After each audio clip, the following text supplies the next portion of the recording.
Nobody understood why a teen girl refused to tear down an old barn. The truth left everyone speechless.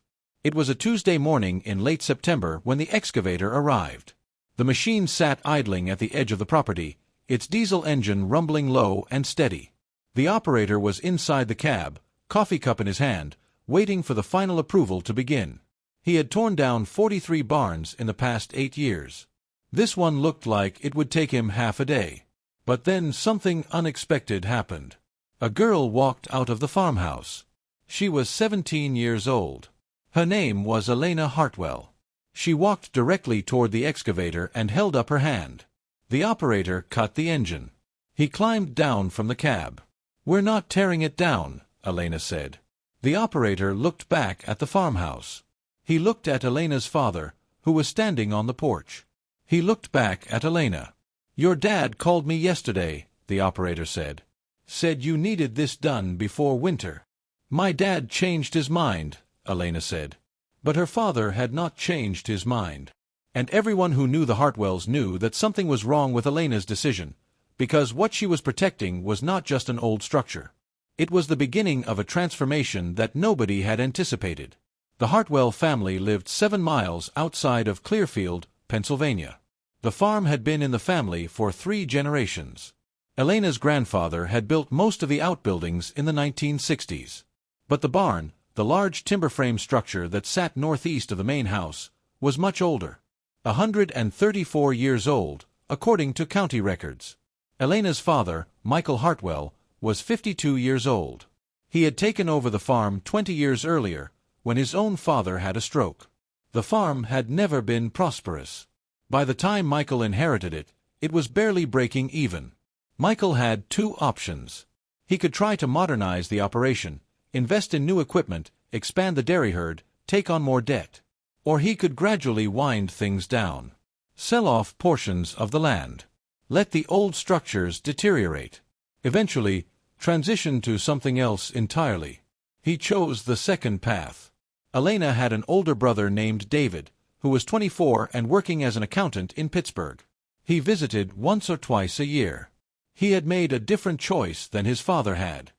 He had left the farm behind. Elena's mother, Claire, worked 3 days a week as a nurse at the county hospital. She had made peace with the slow decline of the farm. She knew that Michael's generation was the last generation that would try to hold onto it. But Elena was different. Elena had spent nearly every afternoon on that farm since she was 5 years old. She knew the fence lines. She knew which fields flooded in heavy rain and which stayed dry. She knew the sounds the old barn made in different winds, how the north side groaned in winter storms, how the south wall seemed to sigh when hot air rose off the pasture in July. When she was 14, she had started photographing the barn in different light. Morning light, afternoon light, moonlight on snow. She had a box of prints in her room, organized by season. Her father noticed this once. "You like that old building more than you like the house," he said, not unkindly. Elena had not known how to answer. That spring, when her father first mentioned tearing the barn down, Elena did not argue. She simply said nothing. She went to her room and closed the door. She did not come out for dinner. Claire came upstairs and sat on the edge of Elena's bed. "Your father is struggling," Claire said. "He sees that building as a symbol of a farm that is dying. He needs to let it go so he can move forward." "It's not dying," Elena said. "It's changing." Claire looked at her daughter for a long moment. "That's a kind way to think about it," she said. "But I don't think it changes what has to happen." Elena did not argue. But after her mother left, she opened her laptop and began to research. The barn was a timber frame structure built in 1889 by a carpenter named James Whitfield. Elena found his name carved into one of the main beams inside the barn, J. Whitfield, 1889, when she climbed into the rafters with a flashlight and a notebook. The construction was extraordinary. The beams were hand-hewn from old-growth hemlock. The joinery, the way the beams connected to each other, used wooden pegs instead of nails. The roof had been replaced twice over the decades, but the frame itself had never been repaired. It had simply settled over time into a gentle lean that seemed more like acceptance than decay. Elena discovered that timber frame barns from this era were increasingly rare. Many had been torn down over the past 50 years. The ones that remained were being documented by architectural historians. Some had been converted into homes or event spaces. Others had been preserved by preservation trusts. She also discovered that a barn in good structural condition, even if it was old, could be converted into almost anything. She read about a barn in upstate New York that had been converted into a small hotel. Another in Massachusetts that had become an event venue. A third in Vermont that housed a farm-to-table restaurant. For 3 weeks, Elena said nothing to anyone about what she was learning. Then, in early September, her father announced that he had contacted an excavation company. The barn would come down in the 3rd week of September. He had already received a quote, $5,200 for the full demolition. That night, Elena went to her father's office. "I need you to wait," she said. "Before you tear it down, I need you to listen to something." Michael was sitting at his desk, looking at paperwork. He turned to face his daughter. "I'm listening," he said. Elena showed him photographs. Photographs of other old barns. Photographs of barns that had been restored and repurposed. She showed him the economics. A barn event venue could generate $15,000 to $40,000 per year in rental income. A converted barn home could increase property value by $200,000 or more. Michael listened. He did not interrupt. When Elena finished, Michael was quiet for a long time. "Do you know how much it costs to restore a barn like that?" he asked. "I don't know exactly," Elena said. "But I know it's possible." "Possible and realistic are two different things," Michael said. "We don't have the money, Elena. We don't have the expertise. And we definitely don't have the time." "Then let me do it," Elena said. "Let me restore it." Michael looked at his 17-year-old daughter. "You're in high school," he said. "You have college ahead of you. You don't have time for a project like this." "Then I'll make time," Elena said. Michael turned back to his paperwork. "I'll cancel the excavator," he said. "But only because I want to give you a chance to be wrong about this. I'm giving you 6 months, Elena. If you can show me some real progress by March, we'll talk again. If you can't, the barn comes down. Do you understand?" "I understand," Elena said. Elena called the excavation company the next morning and canceled the appointment. She did not tell her father that she had done this until after it was done. She also did not tell him what her actual plan was. She began by contacting the County Historical Society. A woman named Margaret Chen ran the local office. Margaret was 63 years old and had spent 30 years documenting old structures in rural Pennsylvania. "I need to know if my family's barn is historically significant," Elena said over the phone. "Send me photographs," Margaret said. Elena sent 24 photographs. High-quality images of the timber frame, the joinery details, the hand-hewn beams, the carved name inside the barn, and the overall structure. Margaret called her back 3 days later. "This is a beautiful structure," Margaret said.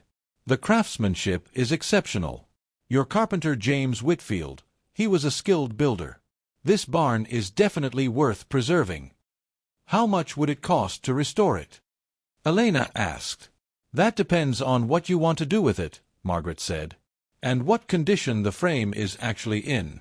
You'd need a timber frame specialist to do a full structural assessment."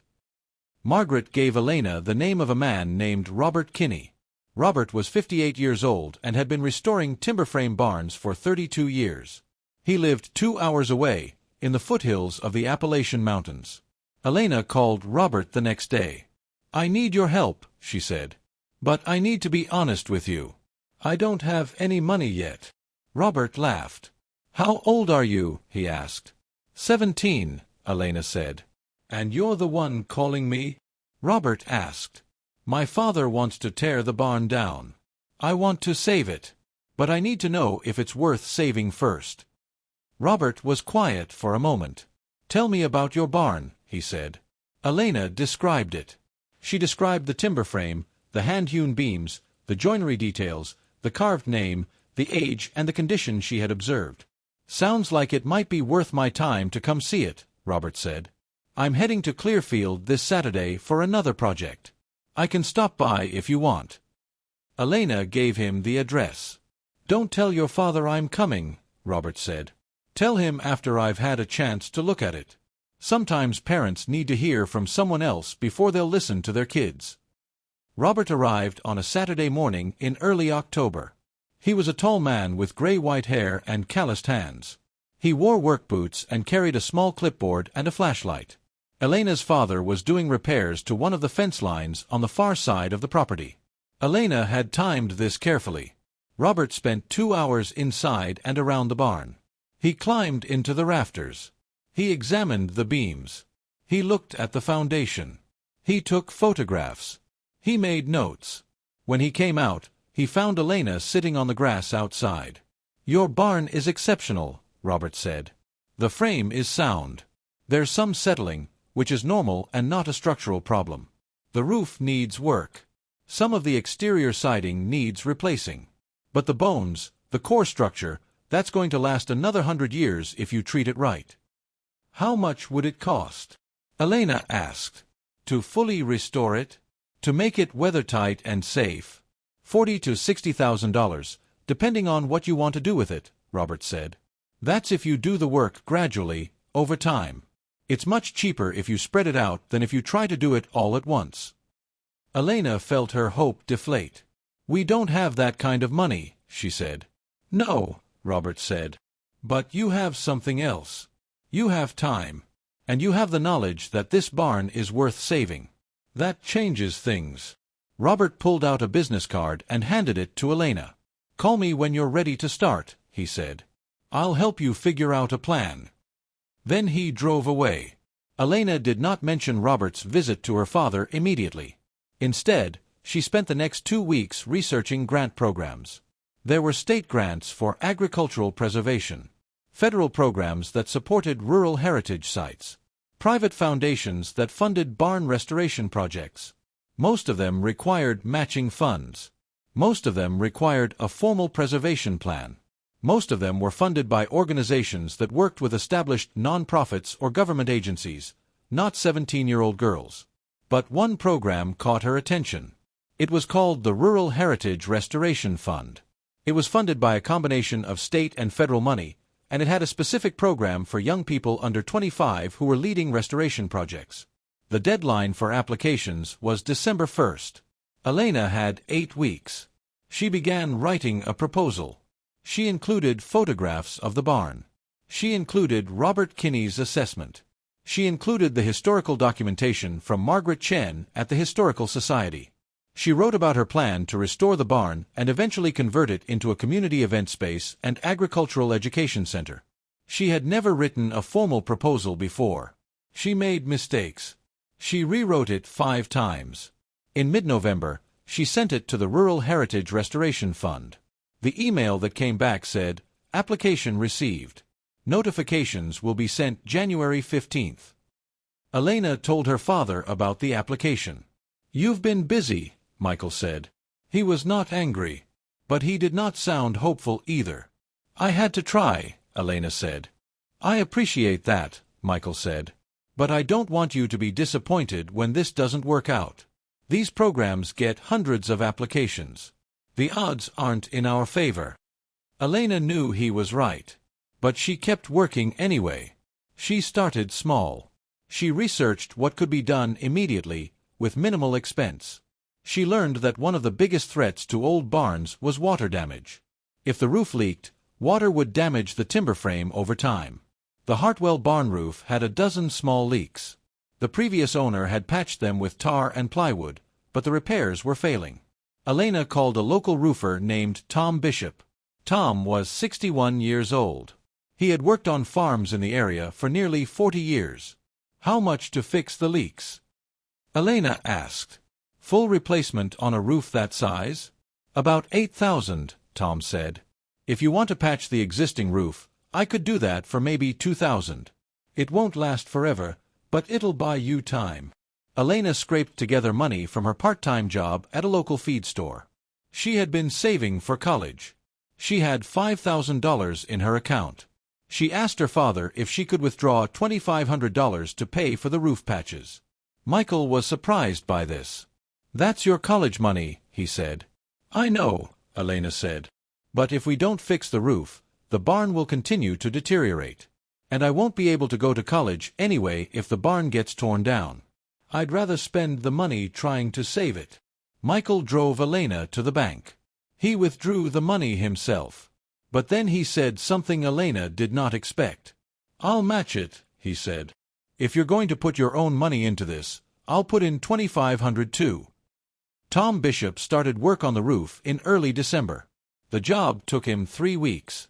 He replaced the worst sections of shingles, sealed every leak he could find, and reinforced the areas where water damage was most likely to occur.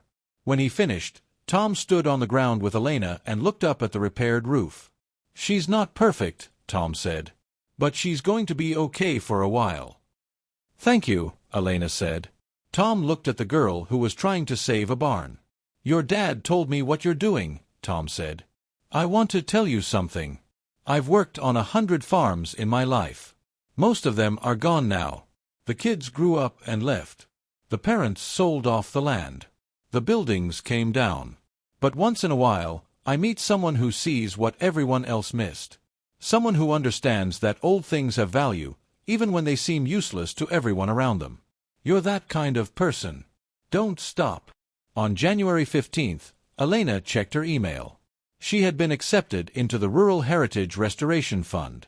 She had been awarded $20,000 for the barn restoration project. The email included a list of requirements. She needed to form a non-profit organization to receive the funds.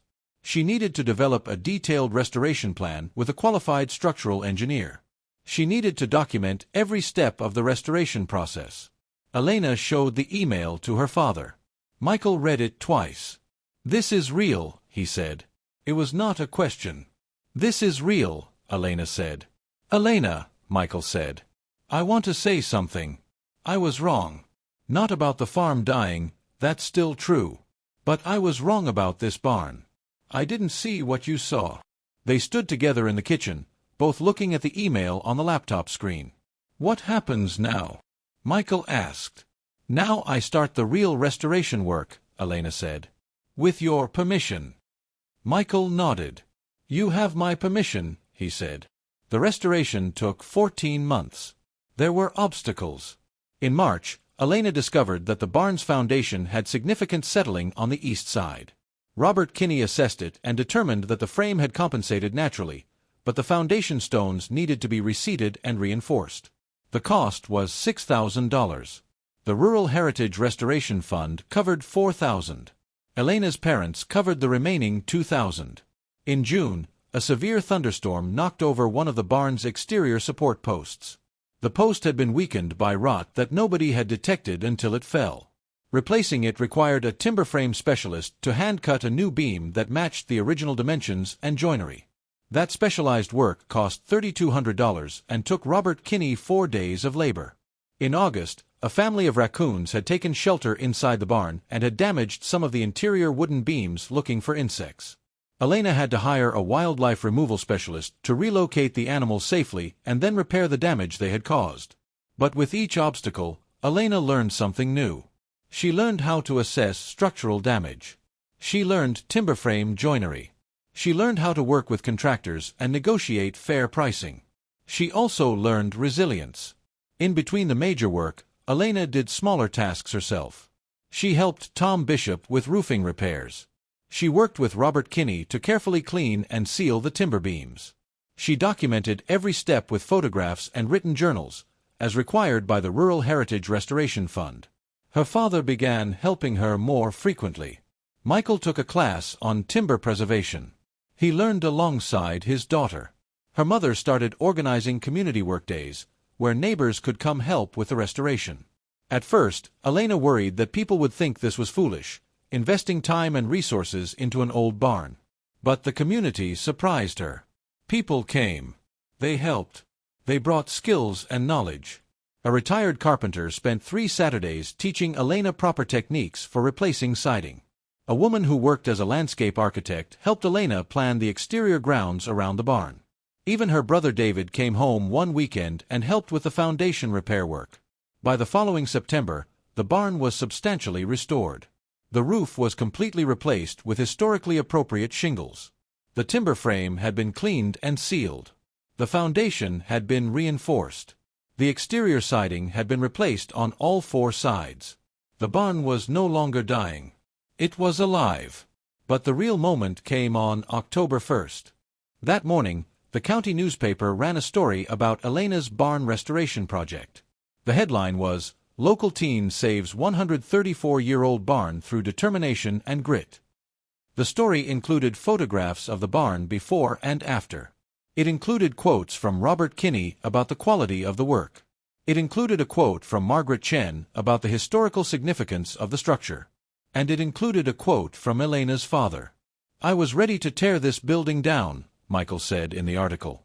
"I didn't see what my daughter saw. But she was right. This barn is worth saving. It's worth the work and the investment. And watching her do this work has changed how I think about the farm, about preservation, and about what's possible." The article was published on a Wednesday. By Friday, Elena had received 12 inquiries. 12 people in the surrounding county who owned old barns and wanted to know how to start a restoration project. One of them was Elena's closest neighbor, an elderly farmer named Jack Sullivan. Jack had a barn that was even older than Elena's, built in 1876. He had been planning to tear it down for 3 years. "I want to talk to you about my barn," Jack said when he visited the Hartwell property. Elena showed him everything. The restoration work, the documentation, the funding strategies, the contacts with Robert Kinney and Margaret Chen. "You did this before you even finished high school," Jack said. He was 82 years old. He had spent his entire life on that farm. "I'm still in high school," Elena said. "I graduate next spring." "And what are you going to do after?" Jack asked. Elena had been thinking about this. She had been accepted to 3 colleges. 2 of them had offered scholarships. She had been planning to study environmental science or agriculture. But now she was thinking about something different. "I think I want to study historic preservation," she said. "Or maybe adaptive reuse of agricultural structures." Jack nodded. "That makes sense," he said. "The world needs more people like you. People who can see value in old things." By the spring following the restoration, 3 additional barns in the county were underway with restoration projects. The local historical society had received enough inquiries that they started a formal barn preservation program. Robert Kinney had hired an assistant and opened a small office in Clearfield to focus specifically on timber frame barn restoration. Elena was invited to speak at the State Agricultural Conference. She was 17 years old, and she was teaching experienced farmers and contractors about barn preservation. Her high school principal asked her to speak at the graduation ceremony, even though she was still 3 months away from graduation. But the moment that stayed with Elena was quieter than any of these. It was a Tuesday evening in May. Elena was in the barn, which had been converted into a community event space. Local farmers' markets were held there on Saturday mornings. Community meetings happened there on Wednesday nights. A small cafe had opened in the corner, operated by a local chef who prepared food from farms in the county. Elena was alone in the barn, taking photographs. The evening light was coming through the windows in long, golden rays. It caught the hand-hewn timber beams, the wooden pegs that held them together, and the name carved by James Whitfield 134 years earlier. J. Whitfield, 1889. Elena thought about that carpenter. She thought about the skill it took to hand-hew those beams. She thought about the fact that his work had survived a century and a half, through wars and economic collapse and social change, through the assumption that it was worthless and should be destroyed. And then a 16-year-old girl had understood what he had built, had seen the value in it, had refused to let it disappear. That evening, Elena sent a text message to Robert Kinney. "Thank you for believing in the barn when I first told you about it," she wrote. Robert's response came back within minutes. "I believed in you," he wrote. "The barn was just the reason." 1 year later, on the anniversary of the restoration project completion, Elena gave a speech at the county agriculture fair. She was 18 years old, and she had just been accepted to a 4-year program in historic preservation at a state university. A journalist asked her what she wanted to say to other young people who saw old things, old barns, old houses, old ways of doing things, and felt like those things were worthless because they were no longer profitable or efficient. Elena thought about the question for a long moment. Then she said, "Value isn't something that the market decides. Value is something we decide. When we choose to see it. When we choose to protect it. When we choose to believe that something old and seemingly useless might actually be beautiful and worth saving. That's when value becomes real." The journalist wrote down her quote. It appeared in the newspaper the next Sunday. And somewhere in the county, other young people saw those words. And they began to wonder what was being overlooked. What was being forgotten? What was worth saving? And they started to preserve it.